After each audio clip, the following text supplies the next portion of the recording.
Hello everyone and welcome to another video.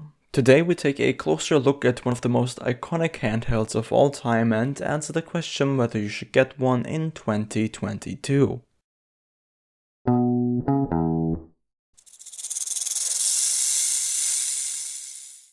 Released in 2001 as a successor to the Game Boy and Game Boy Color, the Game Boy Advance sold over 81 million units and is universally considered a great piece of hardware.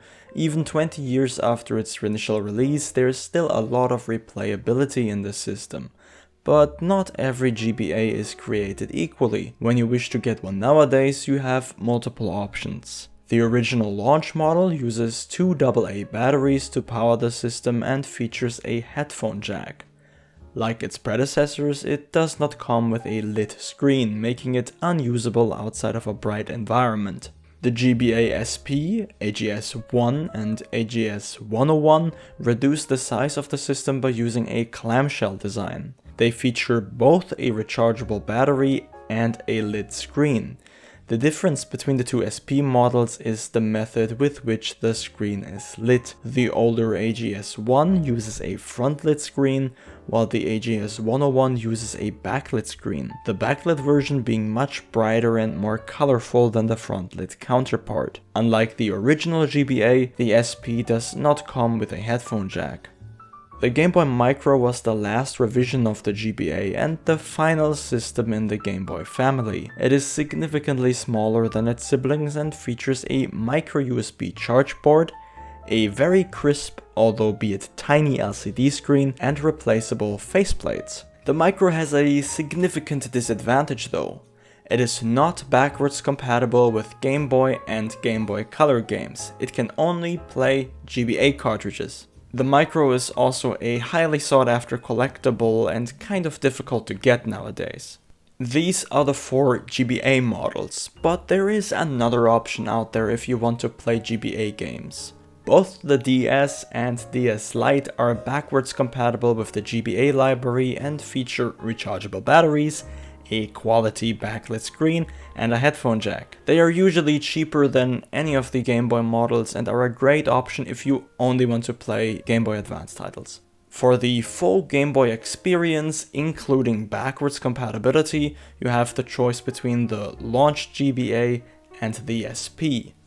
Out of the box, the GBA SP is a much better system than the launch console. The form factor is compact, the buttons are responsive, the battery is rechargeable, and the lit screen is essential to playing the console comfortably. Despite all of these benefits, I do prefer the ergonomic horizontal layout and the big shoulder buttons of the launch model. So what I did was install a third-party IPS panel to replace the original screen. With this simple mod you can breathe new life into this old handheld, and in a direct comparison with my front-lit SP, it's a night and day difference. I will definitely make more mod-related videos in the future, but for now I want to focus on the basic hardware and the games. Speaking of which, the GBA is basically a pocket-sized Super Nintendo, and as a result its library closely resembles that of the home consoles, with many games being straight up ports of older titles such as the Super Mario Advance Collection or the NES Classic series. The GBA was also home to a few outstanding original titles such as Castlevania Aria of Sorrow, Metroid Zero Mission and Metroid Fusion, Kirby Nightmare in Dreamland, several iconic Pokemon games, and many others like Golden Sun or Advance Wars. To tackle the entire library of the GBA would take ages, so I put a link to Metacritic in the description if you want to take a closer look at the most popular games on the system. I also suggest taking a peek at Game Boy and Game Boy Color games to make good use out of that backwards compatibility. In summary, if you only want to play Game Boy Advance games, a used DS Lite, which you can probably find for under 50 euros, will do just fine. If you want to be able to play the entire library, I recommend the GBA SP, either the AGS-1, which you can find for around 80 euros, or the AGS-101 with the improved backlit screen, which can cost you up to 150 euros, depending on where you live. The launch model GBA is, in my opinion, not an ideal choice, mainly because of the, by today's standards, terrible screen.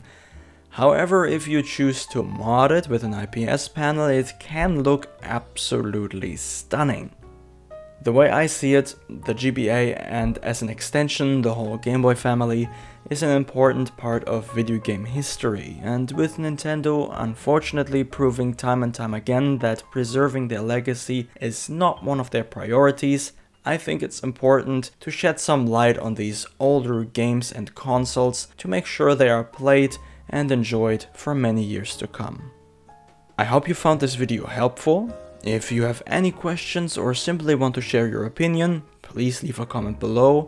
Thank you very much for watching, and of course, have a wonderful day.